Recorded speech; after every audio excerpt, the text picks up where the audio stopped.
All right, we got a little quick reaction video coming at you right now. A little condensed review, quick thoughts, whatever you want to call it, for Impact Wrestling's Under Siege. We're a little bit late on it, but nonetheless, I definitely want to talk a little bit about Moose becoming number one contender, definitely. Fire and Flava regaining the tag team titles, and also Ace Austin and Madman Fulton becoming the tag team champion number one contenders for Impact. A lot of things changed during Under Siege, which it was a pretty good show, and we'll definitely talk a lot more about it. As always, if you want to hear more of us, if you like the show and you're like, how can we hear more? Anchor, Apple Podcasts, Spotify, as well as YouTube as well. If you're all watching on Facebook, you're watching on YouTube, Facebook. So several different platforms for everybody to watch and listen to. And you can't forget about the TikTok also. And and we are on the newly, I keep forgetting because it's so new, the newly created TikTok as well with different videos, different pieces from our videos that we do, and some reviews, discussions, and also different just reactions to comments and stuff like that as well. But nonetheless, we'll get this Under Siege quick thoughts review type video. We'll get it back right back to you. DJ here, Justin over there, and we will be right back with our Under Siege quick thoughts / review.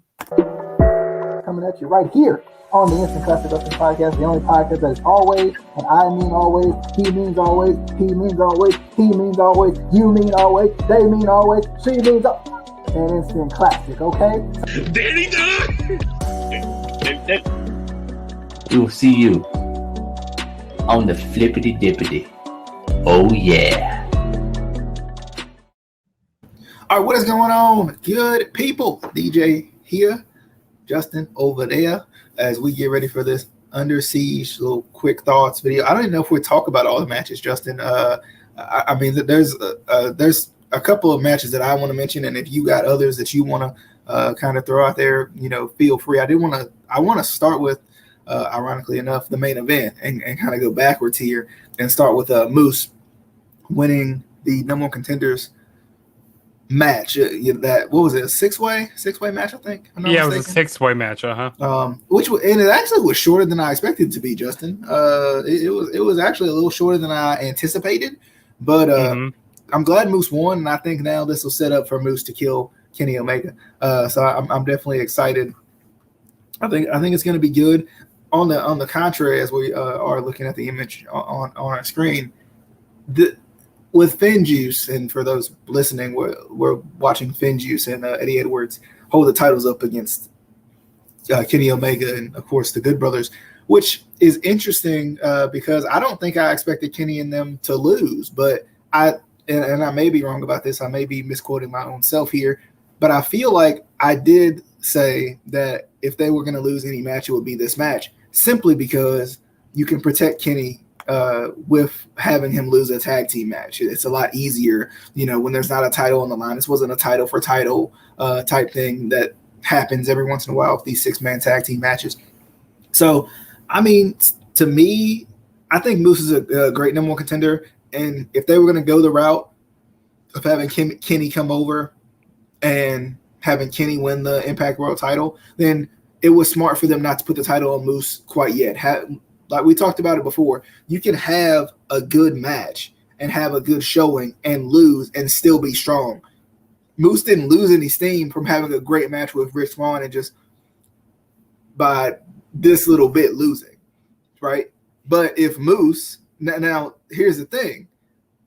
If Moose wins that title and then Kenny comes in right after that and takes the title from him, then all of the steam is gone from Moose because it's a different type of loss. Because Moose is up here, and then Kenny comes in from the other company, and it's like they're hyping it up, which now let's be honest, it would have been, and I think both of us can agree, it would have been a whole different build with Moose in that match than it was with Rich. It was almost like Rich wasn't even in the match sometimes. But to me, I mean, I think you have to, like, looking into the future here with Moose and Kenny coming up, you have to have Moose win. If Kenny wins, it's got to be by hook or by crook. It has to be. Like, you have to you can't let him just happen to hit the one wing angel and because that's his finisher and he wins it. You can't do it because Moose is too hot right now. Moose has shown that he can hang with anybody, and there's no reason. And 5 other guys in a number one contenders match. There's no reason for Moose to lose that match. But like I said before, I think the build for this match coming up against Kenny with Kenny and Moose is going to be way different than it was with Rich Swann. And Moose is the type of character that he's not going to allow Kenny to outshine him in the first place. So I mean, I'm excited for that coming up. And in terms of like, you know, Moose becoming one number one contender, I think there was nobody that was perfect enough for that spot except for Moose. Moose was the perfect person to be put in this spot. Moose has been he's been doing well.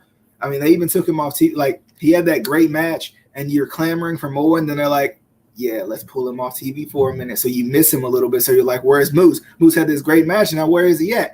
And I think that was smart. And also it let him get into some of the best shape that he's been in, which we've seen the transformation pictures and all that. So it let him get, you know, shredded like he wants to be, so he can look like the guy who can carry the company. He can look like the guy who's the star of the company. And Moose is a guy who I think has improved tremendously from his time in Ring of Honor. He was good in Ring of Honor and over in Ring of Honor, and he's been over ever since he came here. But like I think you've seen Moose's growth coming from football and coming into wrestling and learning it like that. I mean, he's done. I think he's done pretty well, and I love Moose, definitely. Justin, how do you feel about Moose being number one contender?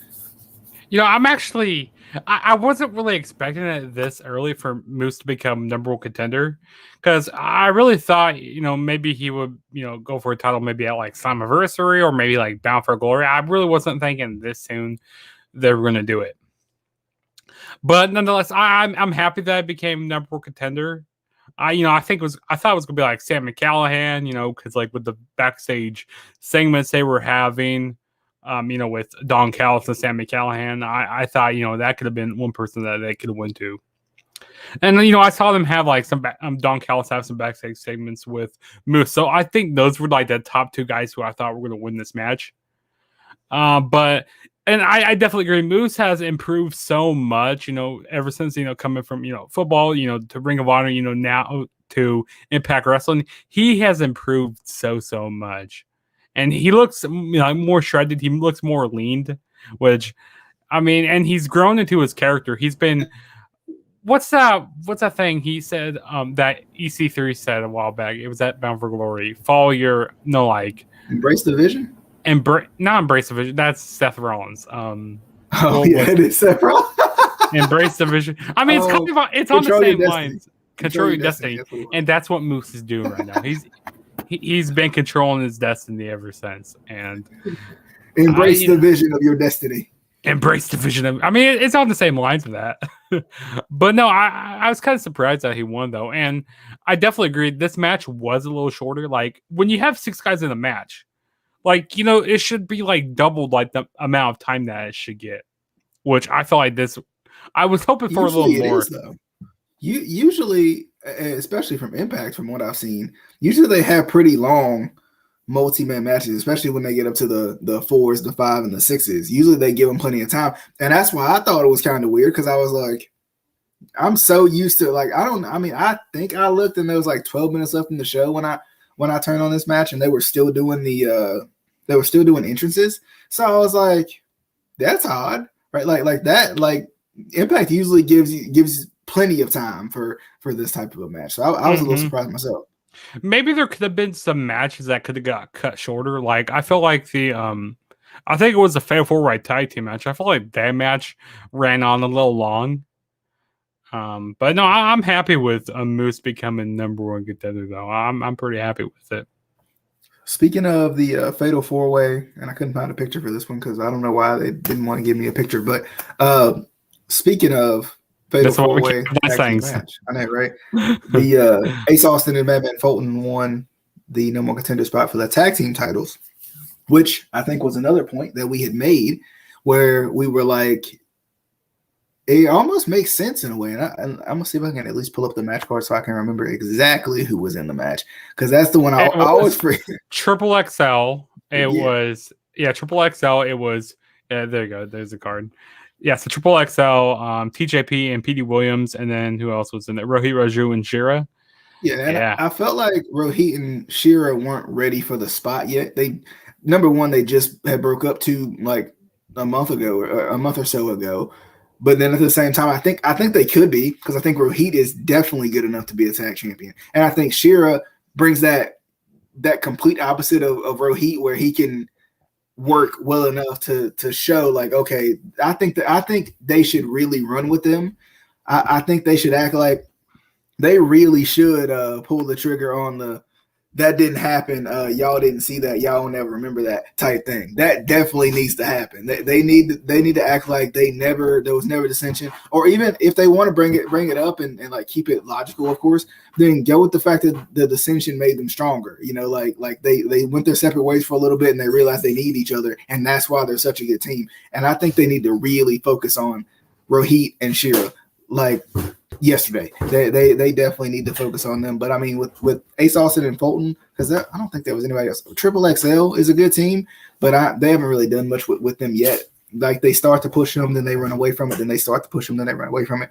And then with Fulton and Ace Austin, I thought they were the perfect pick because they've been together and tied at the hip pretty much. Well, not since Fulton, because Fulton came in and he was with OVE, and then he went with Ace Austin. But since early in Fulton's career, they have done a pretty good job of keeping them together and keeping them strong. But we haven't seen enough from Fulton yet. So I think this is going to be good for them to showcase exactly what they can do. But I feel, because I always thought, my opinion was, I always thought they were going to go with the Good Brothers winning the title back.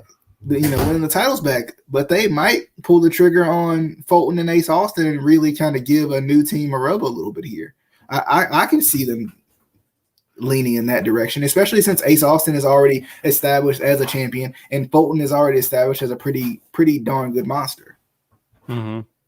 But what's your thoughts on Ace Austin and Madman Fulton being the number one contender for the tag titles? Well, first off, I want to address this tag team, like the tag team division here. Like, everybody, all these teams kind of have been getting fed to the Good Brothers. And like, what have Triple XL done really? They haven't done much.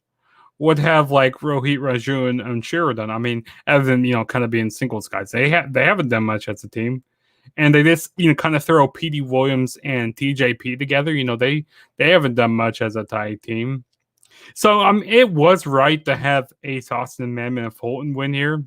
But like I said, I mean, this tag team division is kind of hurt right now just because, everybody's getting fed to the Good Brothers, and they just need, and like letting go of some teams and stuff, they're kind of hurting right now. What, do you agree with that? Like, they need to spice up this tag team division more. I mean, it would be nice, but like,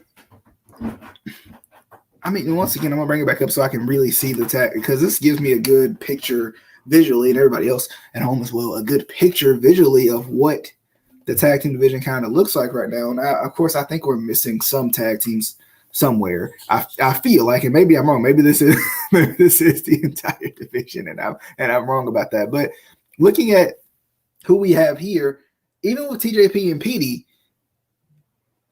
you have to build them though. Like, that's the thing. That it all comes back to that. Like, a lot of these guys haven't really been pushed in a proper way to showcase that they're worth something to you. So when I look at Rohit and Shira, they look like a great tag team. I think they even have the look of a good tag team, but they just started like really gelling together. Triple XL has been together for a long time, but what have they done with them since the beginning? Since they debuted, they push them, then they stop, then they push them, then they stop. And why? They're good. They're big. Like, if they, and it's kind of hard too, because with a team that big, you cannot have them lose too much, because it doesn't make sense. And at the same time, with a team that big, if they win the titles, who takes it off of them, right? Like, because they're so big, how can you pin guys of that size to the ground for 3 seconds? How can you do it? With PD and TJ, in my last point in terms of the tag team division, because I've talked about Ace and Fulton, with TJ and PD, it's like it's nice because you take TJ out of the title picture. Not that he ever needs to be out of the title picture because he is great. I love TJP, but he's been X Division champion, so this gives him something else to do that he hasn't really done before as TJP. So I mean, I think it's a good team. I just think it's going to take them a time to build these newer tag teams. A lot of these tag teams are relatively new. I mean, besides what Triple XL and Fulton and Ace Austin, those are the two teams that are established for the most part. That's about it. And you can't even say they've been consistently pushed. I did see we had a comment real quick. Yeah, I agree. They should push Moose for champ for a while. I agree. I mean, I think Moose is one of those guys. He reminds me a lot of Lashley, and not because they look alike but they are similar in stature. They're big. They use the spear. They're very similar, and that's why I think everybody wanted Moose versus Lashley way back when. And I think we did get it at the very tail end of Lashley's run. And we felt like Moose would have been, at the time, the perfect guy to take the title off Lashley because that's a heck of a rub. And when Moose comes in and when Moose does finally win the title, Moose is one of those guys where it's like, who in the world is going to take the title off of this guy? Look at him. And he looks better than he did before. He already looked, I mean, let's be honest, Moose was in good shape before. But when you lean down just that extra little bit that Moose had to do, like, that's huge. Like that's huge in terms of, like, aesthetic is still a thing in wrestling. Like, we want our wrestlers to be larger than life. And like somebody, I don't know who said this. I feel like Adam has said it on the show before, but somebody said it. It might not have been Adam, but somebody has said it, and they were like, I want guys who look better than me or faster than me or more athletic than me that can do things that I can't do to be the champion. I think Adam said that. I think that was him. And that's not the exact words, but that was the premise. I want these larger than life characters and people and guys that just look like they're these incredible feats of people. They're incredible people to be put in front of my screen and entertain me. That's what I want. And Moose is one of those guys. You give Moose the title, it's all over. Who's going to beat him? And then when they do, once again, when somebody finally does beat him, whoever that may be, Matt Cardona, whoever you want it to be, it's a huge push for the next person in line. That's how good Moose is. That's how good Moose is. You could do the same thing with Kenny, but here's the thing, and the AEW Impact partnership is so one-sided that yes, Kenny could be the one to kind of put somebody over, and that may be what he does for Moose, right? Because everybody's like, AEW this, AEW that, AEW this, AEW that. But at the same time, you have to do it the right way. You can't rush it. Like, and that's the thing. Like, I was a little skeptical when they gave Moose a number one contender spot, because why not let Kenny hold on to it for a little bit longer? Let that cross promotion thing happen. It's not very often that promotions collaborate in a positive way with each other. Not to say that this has been all positive by any means. We've talked about it before, but collaboration is good, right? Any publicity is good publicity. Collaboration is still good. It's still good to have Kenny Omega carrying the Impact title going to AEW, going on TNT, where some people who don't ever watch Impact are still like, oh, cool, Impact's still around. I might have to check that. That's still a thing. It's still a thing. But I think what needs to happen is, I think they should have waited a little bit on having Moose win this match. They should have waited. I mean, I don't know what they could have done. They could have put him in another feud, let it last a month or two more, and let Kenny really build as this guy who's unbeatable, who's like, who can beat this guy, and then have Moose take it off of him. But maybe I'm wrong. And I know we went back around the wagon there, but we went back around the wagon. They went back to what we're talking about first. But kind of going back to this tag team match here. So, like, I'm happy that Ace Austin, Madman, and Fulton, which they're going to be FinJuice is going to be defending the titles this week. So this tomorrow night on Impact, which I feel like, I don't know. You feel like there's no way, right? You feel like there's no way that Ace Austin and Madman Fulton are gonna swing this and win this, and not Johnny Swinger this, but. Yeah, I feel like there's no way that they're going to win this match. It's like, and they'll probably do a rematch or like something. And like, here's what they should do, okay? Like, because when wrestling companies is like keep repeating and repeating, like doing the same matches over and over again, like WWE does sometimes. That's a company we point to a lot. When they just keep redoing and Impact each week, they kind of do like they're stuck in the same wheel right now. They're like this doing the same type of motions right now each week. But I feel like once you keep doing the same matches over again, like you just by the time the pay-per-view comes and you see the match again, you're kind of over it and stuff. You know what I mean? Yeah. And I feel like, they should wait to do this at a pay-per-view, but, like wait to do that against all odds or whatever, because that's the next special.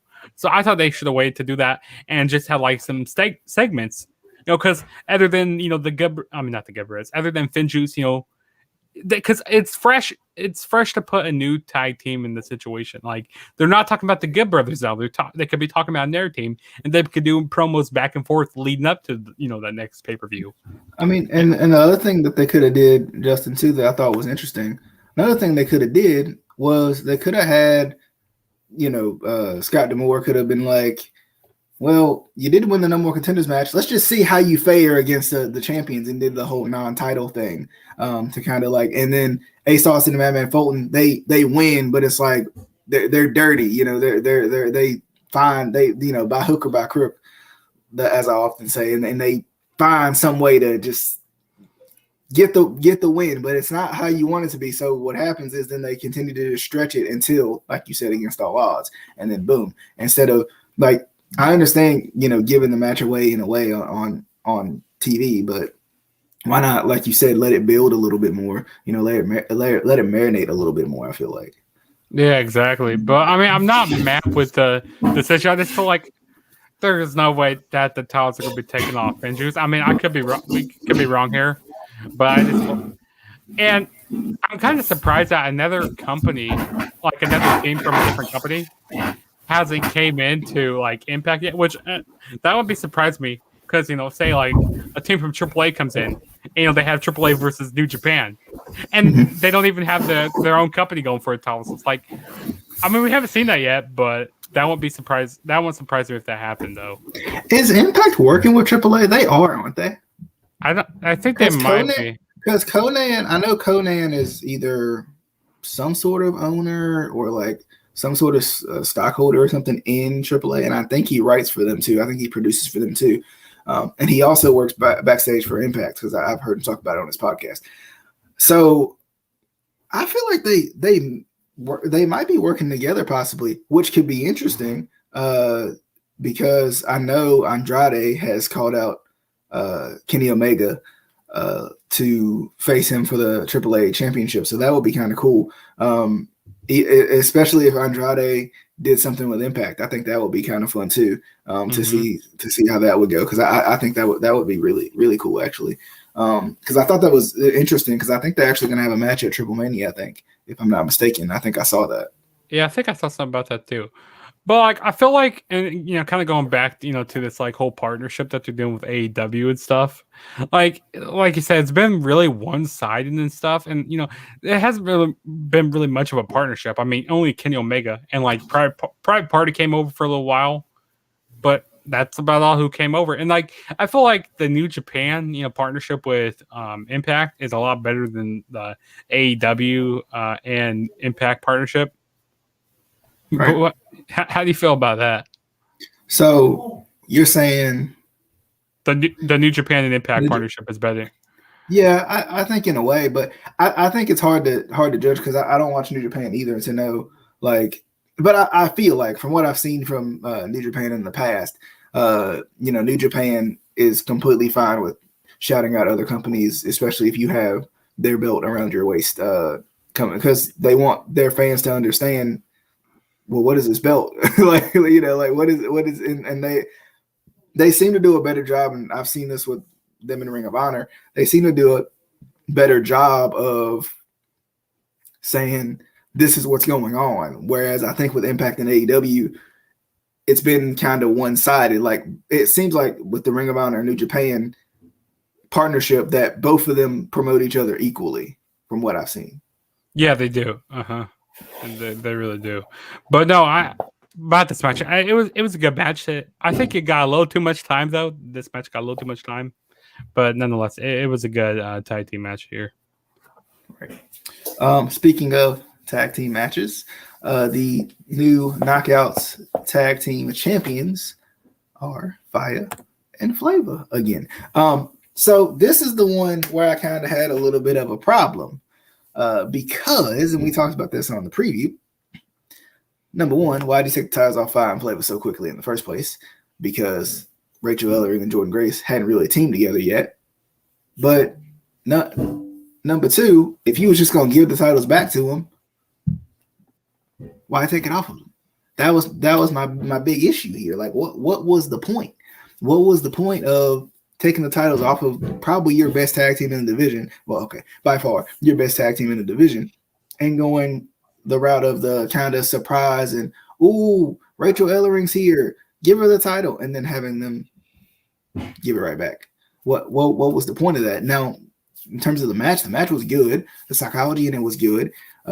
Keeping Rachel Ellering in the match was, I think, good because she's kind of the rookie out of everybody here because everybody else has been in Impact for a while. They've had tag team matches. They've done this, that, and the third. So that was smart.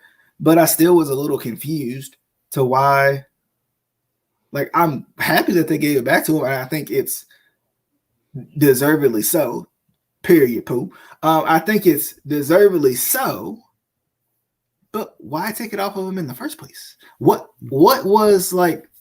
I wonder, like, what? Because it wasn't even, and that's the thing. It wasn't even like a surprise. Like, they didn't roll him up. They didn't like shock him. Like, they beat them clean. Like Jordan Grace and Ellering beat Fire and Flava clean at Hard to Kill, right? That's what it was. No, it wasn't Hard to Kill. No, was it? I think it. No, it's the Rebellion. Yeah, it was Rebellion. Rebellion is when they beat them clean, and then Fire and Flava returns the favor here and beats them clean. It's almost like 50-50 booking in a way, but like it doesn't make sense. Ellering and Grace haven't tagged before, to our knowledge, right? Like we said before, if you were going to do this, and now even more so, it makes less sense because if you were going to do this, then why not let Fire and Flava win the first match, right? And then maybe even have them win the second match. Like maybe even have them win the second match. They escaped. I tell you, Fire and Flava, they continue to escape. But Jordan Grace and Rachel Ellering, they're finding their confidence a little bit now. They're starting to develop as a team a little bit more now. We see it. We see the development. And then have them win the titles. Why try to like give us the little shock and awe factor that wasn't really shocking or left us in awe? And just keep the titles with what you know.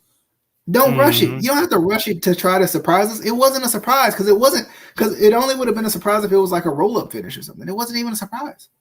Mm-hmm.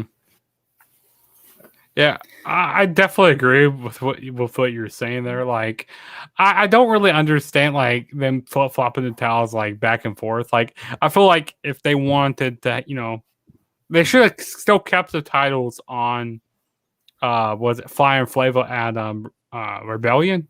No, Redemption. Rebellion. There's this way too many pay-per-views and stuff. I always get confused.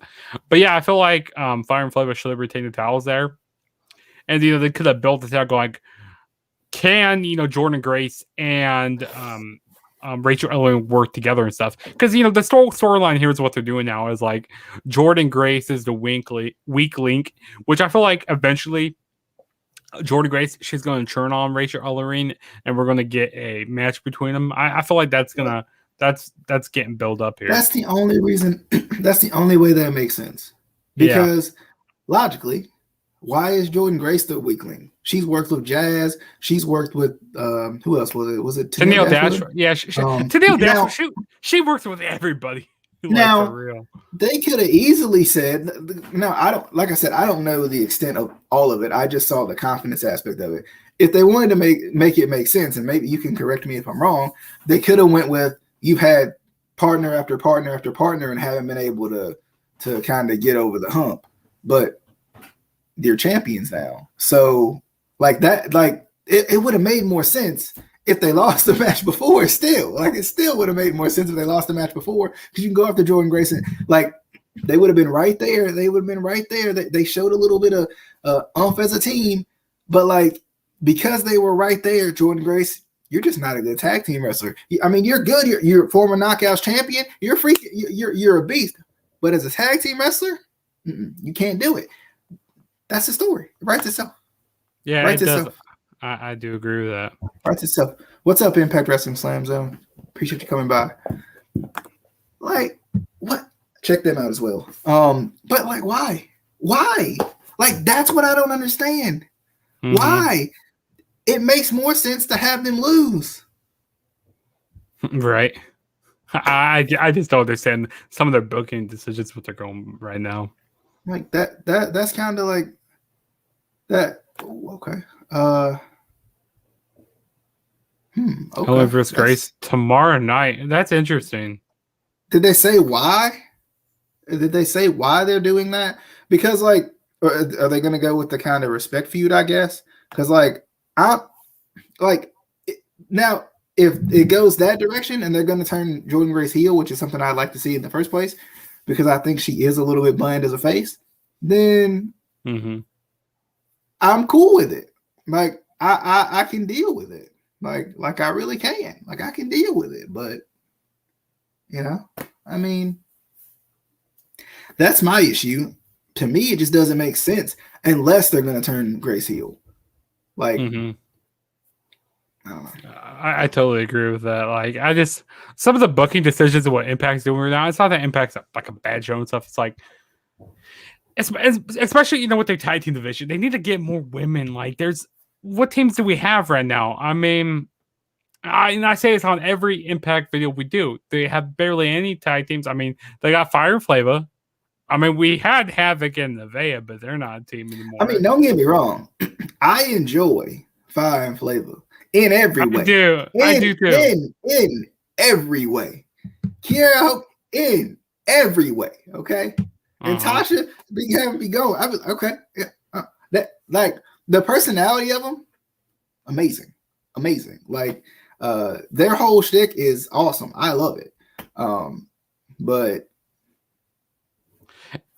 yeah, they just need to get more teams here. Like, I just don't understand, because, like, and who else did they break up? I guess, you know, now Jordan Grace and Rachel Ellering are broken up now, and we got Adam in here. Well, I don't know if they're necessarily broken up or they're just gonna. And that's the thing. Like, I don't understand the match. Like, there's no reason to have it. You were just tag champions. What's the and Jordan didn't turn on you? What's the reason? Yeah. And also, where are all these teams from, like, the women's tournament? Because I enjoyed seeing some of those teams. One-offs. Well, I heard that Killer Kelly, she could be coming into Impact here soon, like getting signed with Impact. So that would be pretty awesome, because I'm a big fan of her. You know, love watching her on the Indies. So I wouldn't mind if Killer Kelly came. I mean, as a like, I question some of Impact's booking decisions sometimes, but, like, in terms of me, like, being interested in a weekly show, Impact usually reels me in for some reason. I still wish, like, one day they'll listen to us. Like, give me some sort of crowd, just a little bit. I mean, it can be me, Justin, and Adam might not come, but it could be me and Justin for dang on it. It could be me and Justin. I don't care. Invite Impact Wrestling Slam Zone. Invite him over here too. There we go. Like, come on. No, I'll go into the Impact Zone like they used to get at Center Stage for WCW Worldwide. Just take the winos and watch them be passed out in the front row. Hey, this is a free show. This is great. Who's this? Don Callis? Don Callis? The guy with the sunglasses.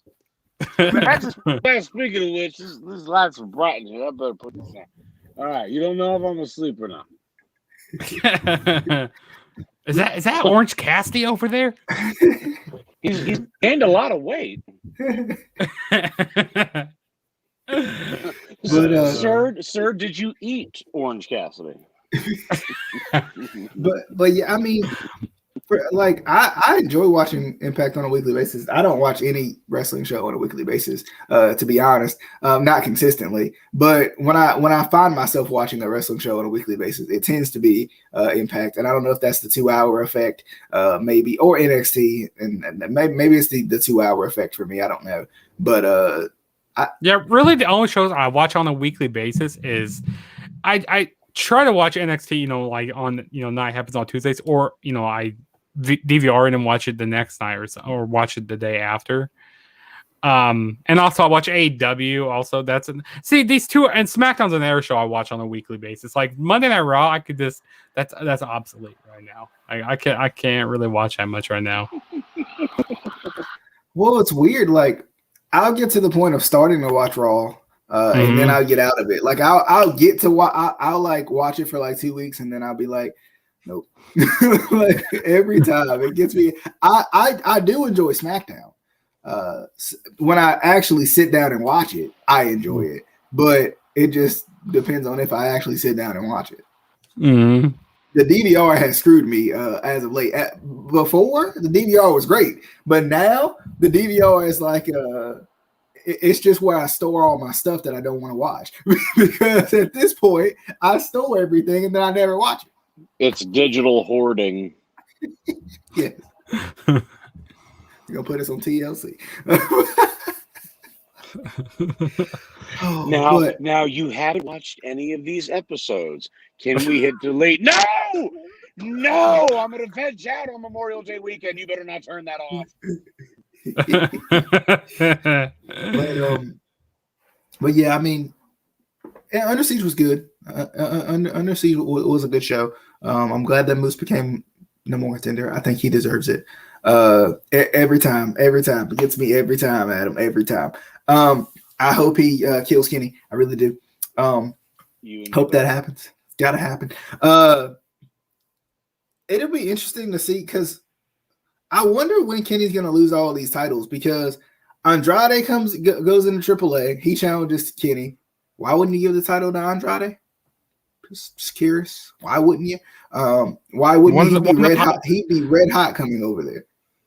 Like one of the hottest free agents over there. Yeah. And then when you think about it, with Impact, you cannot, and I'll say this one more time as we get ready to wrap up, you cannot put Moose in a number one contenders match and he lose. You cannot.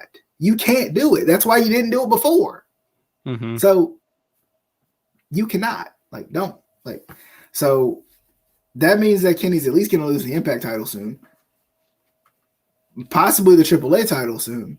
I don't know. I don't know about AEW enough to see who he'd lose to. Orange Cassidy, maybe? I think who he'd lose to. No. Well, okay, so he's facing Orange Cassidy, Pac in a triple threat match at Double or Nothing. Oh, I was joking. I mean, Pac? I don't see. Yeah, Pac. Please. Pac.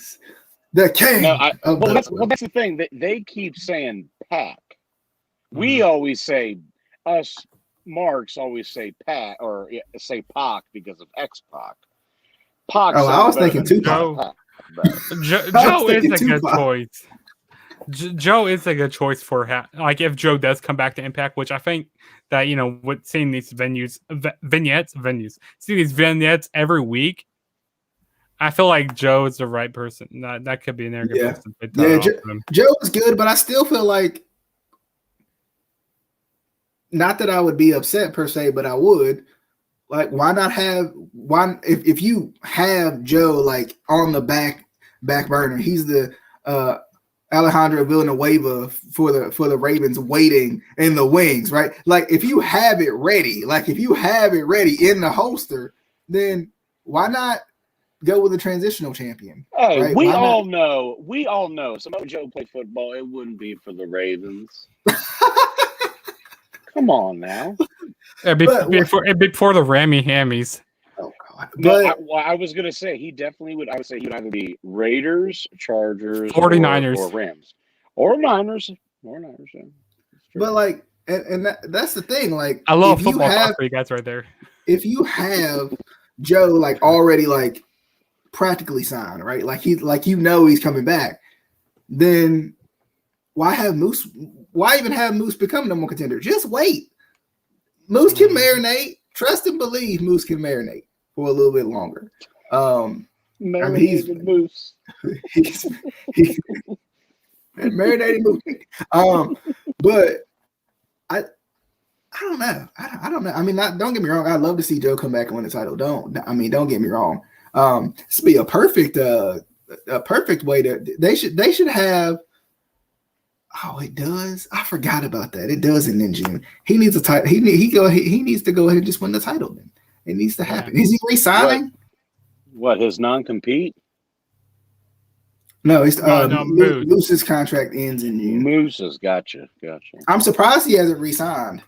Yeah, me too. But I don't know where he. I mean, maybe he is knocking on his door, which I wouldn't be surprised if Vince was. But Impact is saying, hey, we'll give you the title at against all odds. Maybe that's saying, hey, come resign.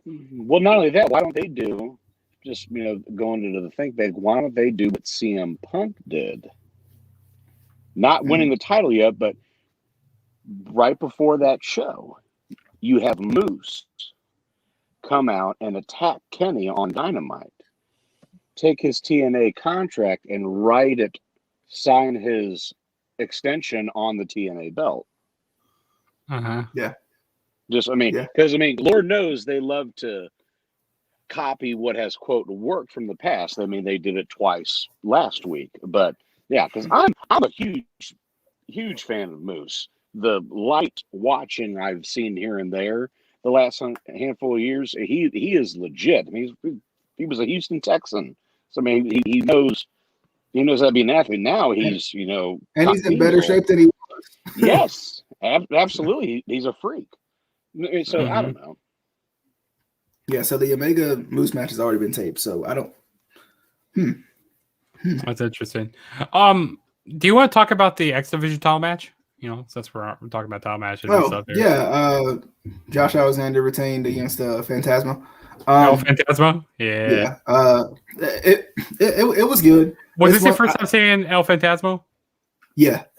I saw like the highlights of him and from Impact. Was it this week or was it the week before? Can't remember, but his debut match. I saw the highlights of him, and I like him. I like him. I like him a lot. He's interesting, and I think him and Josh Alexander definitely put on a good match because Josh Alexander is the most underrated wrestler I've ever seen in my life at this point. This man, like, I didn't realize he was gonna be that good until he was that good. Like he was good as a tag team guy, and then they broke him off, and I'm like, yeah, I like this guy. Yeah, he's ridiculous. And I didn't know it. Like I didn't realize it until that first three-way match or something that he had or something where I was like, well, against TJP and Ace Austin, that was ridiculous. I think it was that one. And he had a couple of good matches with Ace Austin and TJP respectively that I was like, yeah, this is ridiculous. And he's a good promo too, because the stuff he did with the North with Ethan Page, he's a good, serious guy. Like he's the real deal, for lack of a better term. So true. Yeah, it was good. I'm glad he retained. I think he deserves a long run. He's one of those guys that you can put the title on for a while and just go on with it. Yeah, I'm glad that Josh Alexander beat El Phantasmo because, like I said in the prediction show, having the all their main titles being different companies would have made sense to do. Because the tag team championships are already in New Japan, and the main titles in AEW and stuff right now. With like different companies, but no. When El Phantasmo, he's serious and stuff. He's great in the ring. Like I think both these guys. Is Josh Alexander from Canada? Yeah, he's Canadian. Yeah, and so is El Phantasmo. And that in New Japan, they always claim that El Phantasmo has something in his boot, and like it just takes one super kick to finish you. Also, like not a bazillion super kicks like we see on AEW and stuff. Which I hate when it's so. Go ahead, Adam. No, I was just going to say, you just laying that out. I think that's good booking because they did that with Luger back in the 90s, which he legit has a steel plate in his forearm. And when he wouldn't use the torch rack, he was knocking people out with the forearm, and they said that it was loaded per se, but there's nothing you can do about it. But you see, again, just a simple little nugget like that can add to a psychology of the match. To where, just one super kick, flatlined. It's not hard booking. Did you hear the rumors that Don Callis left Impact as executive vice president and could be handed AEW full time? I really wouldn't be surprised with it. I really wouldn't be. Corporate website anymore. Only Scott D'Amore is. Well, it just depends. I mean, when did Don become one of the principals of them? 18, 17, 18? I think it was 17 when they got when Anthem became. I think it was 17. Yeah, I could be wrong. They got away from Nashville. I mean, I honestly don't know. I mean, I think that would be a loss though. It would be a major loss because as weird as it, Don Callis, for what anybody's opinion in this, he's a smart dude. He knows how to book. Yeah. He will dip into some silliness, but overall, I think he's a pretty good mind. My thing is you haven't gotten Impact back to full. I don't want to say that, not that they're not relevant, but they're not quite back at the stage that they were in like 12, 13, and 14. I mean, they've got some buzz, but I would do everything in my power to keep him, especially if I'm Scott. It's like Don, you're one of my main guys to help me in this process. And let me put it this way: if he does go, then you got to get someone. It's just like in football. Whoever the replacement is, they need to be as good or better than the previous person in charge. Well, also, there's another thing, and this is kind of going to AEW and stuff. So I heard that AEW in January of 2022, they're going to be going to TBS. And also they're debuting the new show. I think it's going to be on Fridays. It's going to be like AEW Rampage or something like that. It's like an hour-long show. Yeah, and it comes on after SmackDown. Is AEW going too fast? Yes. They're trying too hard, way too fast, I think. Like it's great to have buzz. Like, trust and believe. I'm sure every company wish they had the buzz that AEW has. But, it's just weird. It's just like, it feels like they're trying to before you know it, they're trying to throw out a second show and then a third show and then an online show and then an underground show and then 2 online shows. I mean, to be honest, who watches Dark and Dark Elevation? Nobody. No, but if you tell me that you watch that, okay, maybe there's there's somebody who I want to watch on for this night. I kind of understand, but you don't watch it on a consistent basis. If you told me that, I would laugh at you and go, "No, you don't." Well, no, the YouTube shows, that is their inverted network, but it's only appealing to the fan base that are already watching. Who is that? Who else is that drawing in? Because all I keep hearing is that they have too much talent to show on TV. But the problem is on Dynamite, because I've been dipping my feet in the water a little bit the last few weeks from the last couple of shows. But again, it's the same people, the men and the women. And then every once in a while you get somebody different either on Dark or Elevation.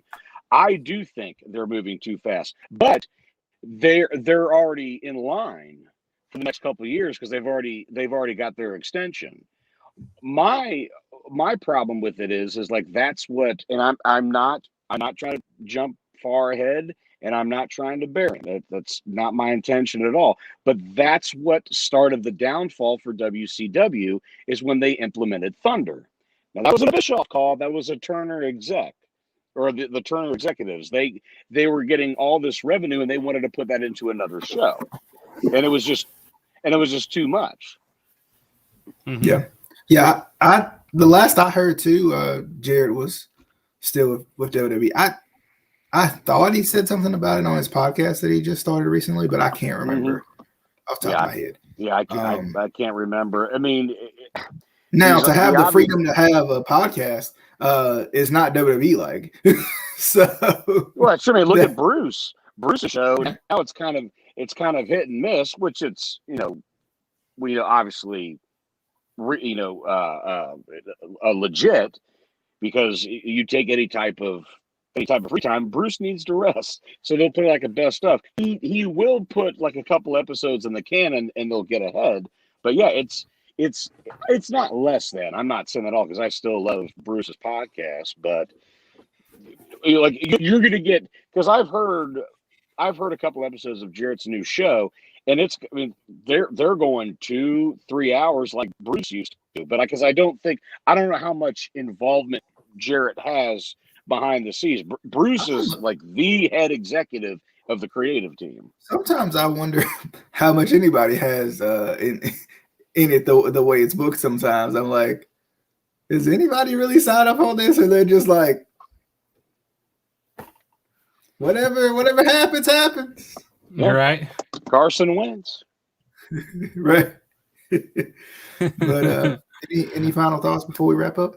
Do you want to talk about the Havoc and Deonna Purrazzo match? Since we're talking about the title matches there. The knockout style match.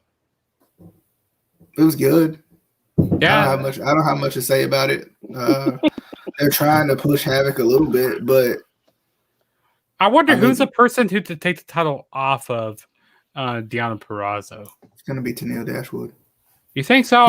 They're just, or it could be Taylor Wilde. I feel like Taylor Wilde and Tennille Dashwood, they're going to have like a feud soon, and then and after that, whoever comes out of that feud will go on to face Deonna Purrazzo. I think it should be Tennille Dashwood. I mean, Taylor Wilde's been there, done that. How long has Deonna Purrazzo held the title? I think it's almost been a year, because she won it at. Yeah. Well, no, remember she lost it to Su Yung for a minute. Oh, true. I always forgot. Now, to me, I think Tennille is the proper person, because that's a huge chance for Impact to take, because nobody's given Tennille a proper title run yet. So to see that Tennille would get one for fans of hers would be like, okay, yeah, I gotta see. Impact must be booking some good shows. It would force people to watch a little bit more, because fans of Tennille would want to see what she's gonna do and see her as champion, because I think a lot of people have been clamoring for it since the bubbly Emma, and now with this more, it's kind of a combination of both. I think we're seeing a little bit more of what she really can be, her true potential, and I think she deserves a title run. It's long overdue. Mm-hmm. And there's one more thing I want to talk about with W. Morrissey and Willie Mack. Like, what they do? Willie Mack, he just gets beat up. I feel like in every feud he has now. What's this? Yeah. AW needs to work on their production and camera angles. I agree. Yeah. I agree with that. Like, I think I even was, talking to Adam one time, with that whole that spot, when Jericho fell off, I felt like, they should have had like a different camera angle there. That, they should have shot like up, because how WWE, when they work their camera angles and stuff, the big like fall off spots or whatever. Even WWE switches their cameras too often. True. But like they should like have it like pointed up, when Jericho fell off the cage or whatever, not pointed down like right at the crash pad. Like they focus more on that. That's when you need experience, and they do have, because I've heard some of the names that are in the truck. Kevin Sullivan, not that Kevin Sullivan, guys that used to work with WCW. And here's the thing: the fall would not have been a problem. The visual, all that stuff, if Excalibur had not said that's concrete below them. That was the problem. Now, someone in the truck should have heard that, and someone should have said, "Shoot high," or "shoot far," or tell the whoever camera blankety blank on the stage, shoot up. Don't shoot down. Do not sell that spark. Now, granted, it still probably would have been blown because eventually they would have shown him in disarray and laid out. But like, you have to put over the height and the depth, not the actual fall. I had made that statement, and then Casey had sent me a video of Bubba Ray talking about that. I had not heard that before I had made my claim, but it's not even like, oh, I finally got one right. It's not that hard if you've watched for any substantial amount of time. And yes, they do need to work on their camera angles and all that stuff. And they are still learning, but we're starting. I think they're out of the honeymoon phase personally, but I think they're starting to get into that realm, especially when October hits, when that's a full 2 years. Now the excuses need to weigh back. You've got to polish things up. Right. Yeah. I saw this comment too. Yeah, I mean, because Chelsea, and I forgot about her. I forgot she probably would come back to Impact too. That would be a good one. Because Matt Cardona's over here. Yeah. Yeah. So I mean, and two, Su Young's a good one too, because I hate that they gave her the title and didn't let her hang on to it for a minute. Because they could have went a couple of different directions with that. I know it was a spur of the moment decision because of Kylie Ray, but still, like, what they should have done was had her win the title and then have Susan be her kryptonite, right? Have Susan be her own worst enemy. She has these three personas. Work with them. Su Yung is like the unstoppable, unbeatable one, right? You find a way. You find whatever, and Deanna's gritty like that. You find a way to make Susan. You even go to Scott D'Amore. I will not take my rematch unless it's against Susan. I will not take on Su Yung. Susan comes out. She's ditzy. She doesn't know what she's doing. Freaking Deanna wins the title back. Boom. There you go. Now you can work a little bit more with that. Okay, we see Susan is the ditzy one, right? Su Yung is the unstoppable one, and then Susie, you can figure out what you want to do with her. Maybe the hot one, I don't know. But anyway, whatever you want to do with her. But like, I don't know. Like I just feel like they're kind of that was weird. And like, yes, I feel like Chelsea Green could be a good one. Chelsea Green, did she win the title when she was in Impact before? I know she was close. And I don't think she did. I don't think she did before she went all crazy Laurel Van Ness on us. I think it looked like she may come back with that character. I don't know if she's going to or not. Well, no, because it's a shoot. She's nuts though. But what's this here? I mean, you got to be nutso to be with Matt Cardona. That would be nice. Willie Mack versus Morrissey and and that's another one. Number one. If you want me to start watching Impact, bring Enzo in. Okay, so speaking of that, speaking of W. Morrissey and that Willie Mack match, I feel like every matchup Willie Mack is in now, it feels like he's always getting squashed. Like we saw this, happen with, when he had that little thing with Moose going on, he just gets laid out, like it looks like, he's all concussed and all that. And right here, I mean, once we see it over and over again, it's like, okay, yeah, let's do something new here. But I heard that Willie Mack's contract is like coming to an end, which I heard that NWA was kind of interested in trying to get Willie Mack, but NWA, they're not doing the greatest right now. Like, and the last show I watched was that like Back for Attack show or whatever, like back in February. So no, it was. You said it was good. It was a good show, but I haven't watched it like weekly shows, like from the week to week shows and stuff. They got Tyrus. They got old Brodus Clay. They got somebody call your mama. But Rich Swann and Willie Mack is a good tag team that they could build on if they keep Willie Mack, of course. And of course Enzo and Morrissey is we all know. We all know what they could do as a tag team. But seeing Enzo come in, like he needs to come out in as a heel stuff because Morrissey's a heel. But yeah, I would love seeing Enzo come in. Yeah. I mean, we did see him as a heel when he was with, when he was in like the cruiserweight division and stuff. Mm-hmm. But yeah, who he had? He had Gabba Gulak and Davar. No, Dar. It was Noam. Noam. Does anybody know what the hell this meant? Nope. not at all. So the Chelsea stellar Green performer under the name pose. Lauren Van Ness. Okay. So she did. I guess I wasn't watching Impact at that time. I was watching it, but I just didn't remember. Hey, that bravo on the exact date too. Very nice. Yeah, I cannot remember that because I remember she went crazy and then she was gone. But anyway, any final thoughts? Anyone? I thought it was a good show though. Nonetheless, it was a good show. Yeah, I mean, yeah. I've been enjoying these specials that they've been doing, like ever since. Okay, that hardcore Justice show, that show was a miss. But everything else, throughout this year has been pretty good. Yeah, I missed it.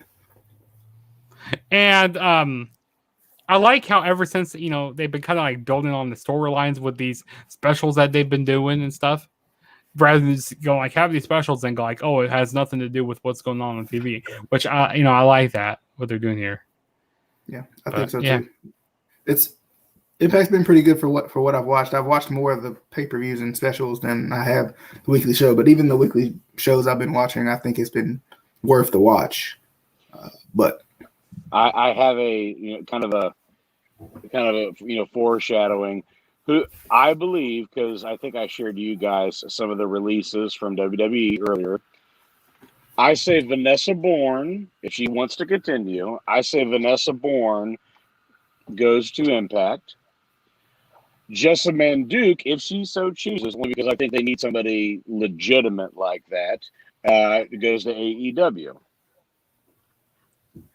And the third one, I don't even know who the hell it was. So we wish you luck in your future endeavors. My question is, how in the world did Shayna not go back with her people? Like, how did they not? Like, that's like as legit as it comes, right? Like, yeah, but what about the other one, Roddy's wife? Is that Maria Shafir? Maria Shafir? Is she still with him? Yeah, I have no idea. Jessamine Duke was go, but didn't say anything Roger about Strong. her. He's kind of taking a break right now. Well, actually, I think Marina. I thought she's pregnant or something. Oh, they got kid number 2 coming. Okay. I think I could be wrong with that, but I think she's pregnant. We all know Drake's going to AEW. That's because I would say it's a foregone conclusion. Yeah, speaking of, no, I don't see him in Impact. Drake Younger. I still feel like he is funny as you were saying that comment coming. That was just out of my own volition. That's great. But it's funny though. Like, I don't know. I think referees are a little bit different than what they used to be. Like, they're like referees aren't characters like they used to be. Like Drake's only a character because of his real personality and. Well, I don't want to say too much. Anyway, didn't Drake used to wrestle for a while and he was in CZW. Oh yeah, he was in CCW. I forgot about that. I forget what his name is, but here's a little word of the wise, folks. If you want to expose your own business, don't wear your uniform. Oh, Alexander Wolf. Yes. Alexander Wolf. He should go to Impact and join Violent by Design. That would be good. That would be good, definitely. But as always, hopefully we'll do more Impact talk and maybe Adam will join us every once in a while. In case Casey in his absence. No. I tell you what, our viewers go up every time Casey's not here. That's what it is. If they go down with me in it, then I will exclude myself next time. That's why people watch the Impact videos, because Casey doesn't show up. That's what it is. I knew it was something. I knew it. Shots fired. But boom roasted. As always, if you want to listen to us, Apple Podcasts, Spotify, Anchor. I always want to say ankle. I always want to say You did it ankle. to yourself. You did it to yourself. But You can watch it. You can listen to us on there and Facebook and YouTube as always as well. So actually, Follow live us on on both tonight. TikTok. So TikTok as well. Follow the TikTok.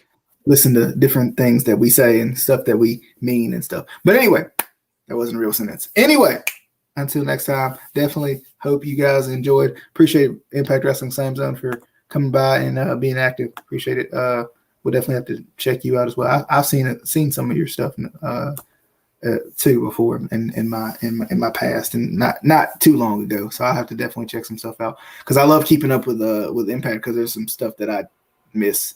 Especially like the rumors and stuff. I miss all that stuff most of the time. But as I always appreciate Adam coming by, Justin coming by, me.